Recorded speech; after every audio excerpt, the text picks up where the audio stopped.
এই হুজুরা সিল্কির কেক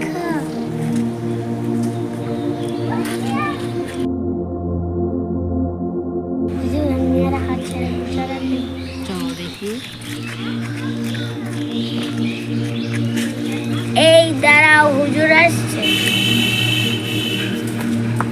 আপনারা কি রোজা রাখেননি? জি না হুজুর।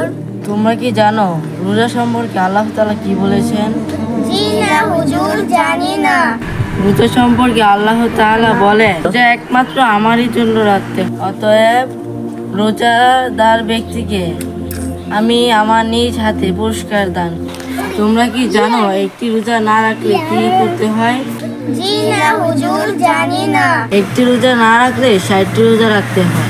হায় আল্লাহ। আবার 60টি রোজা রাখতে দিয়ে যদি একটি রোজা ভেঙে যায়, আবার 60টি রোজা শুরু থেকে রাখতে হয়। আমরা তো একটি রোজাই রাখতে পারি না, 60টি রোজা কিভাবে রাখবো? নাউযুবিল্লাহ। এই ভুল আর কখনো করব না। হুজুর, আপনারা আমাদের জন্য দোয়া করেন, আমরা যেন সারা জীবন 60টি রোজা রাখতে পারি। আল্লাহ আপনাদের রোজা রাখার তৌফিক দান করুন। আমিন। আমিন।